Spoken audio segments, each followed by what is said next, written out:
She said it so casually, like asking to borrow my charger. I invited my ex to move in with us. He needs a place, and you have the space.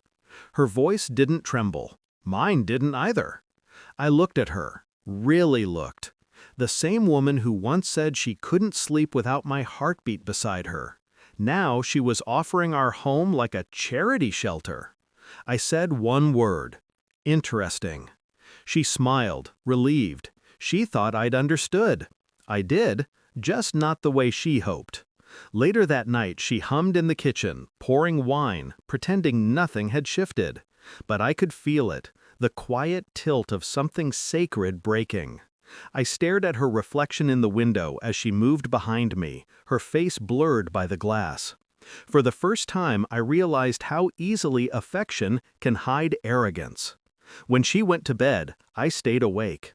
At 2:47 a.m., I opened my laptop, logged into the tenant portal, and gave my landlord 60 days' notice. Only my name was on the lease. The next morning, she kissed my cheek, light and quick, and said she'd text her ex to finalize the plan.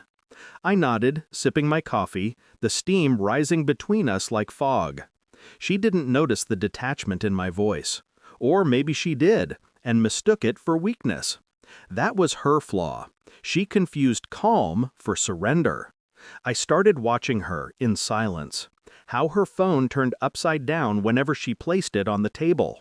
How her laugh sounded forced when she read his messages. How she said we less and I more. Love, I learned, dies long before the breakup. It dies quietly, in the spaces between words. She began cleaning the apartment obsessively, rearranging, making room. She thought she was preparing for his arrival. I was preparing for her exit. The next few weeks were a theater of pretenses. She spent hours texting in the bathroom. Sometimes I'd hear muffled laughter, sometimes silence so sharp it made my skin crawl. I didn't confront her. Confrontation feeds liars. Instead, I studied her. Every glance, every delayed response, every new perfume. Once she left her phone on the counter. A preview flashed. Can't wait to see you every morning. I didn't open it. I didn't need to. Truth, when close enough, begins to rot in the air. She spoke often about the new dynamic we'd all have, said it would be mature. I told her I agreed. She smiled. Inside, I was counting down the days. 31, 22, 13. Each day I packed something small of mine into boxes she didn't notice. My documents, my hard drives, my silence. By week 5, the apartment looked the same, but nothing in it belonged to her anymore. On a Wednesday morning, she woke up cheerful, said her ex would visit that weekend to bring some things. I nodded. Good. She looked surprised, maybe even impressed. She thought she'd won.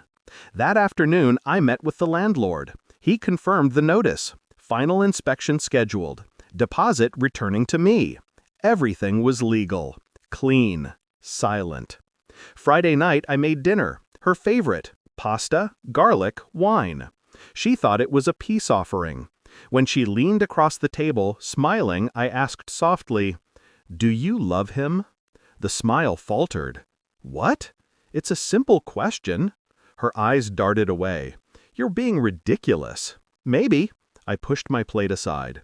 "You'll have plenty of time to think about it. The lease ends next week." Her fork clattered. "What are you talking about?" "The apartment. The lease. It's under my name. I gave notice 5 weeks ago." She blinked. Once, twice. The color drained from her face. "Wait, you're serious?" I stood, calm, almost gentle. "You said he needed a place to stay. I just gave you one. Together." The next few days were a study in unraveling. She begged, shouted, cried, cycling through emotions like channels on a broken remote. Her ex stopped responding to her messages. Maybe he realized what kind of woman asks her boyfriend to house another man. I moved out on a Thursday. She was still calling her parents, voice trembling, asking them to co-sign a new apartment.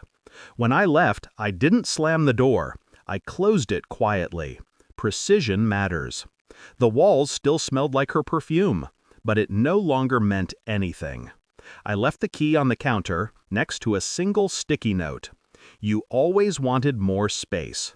Now you have it. A month later, I drove past the old building. Her car was gone. The windows empty. I didn't stop.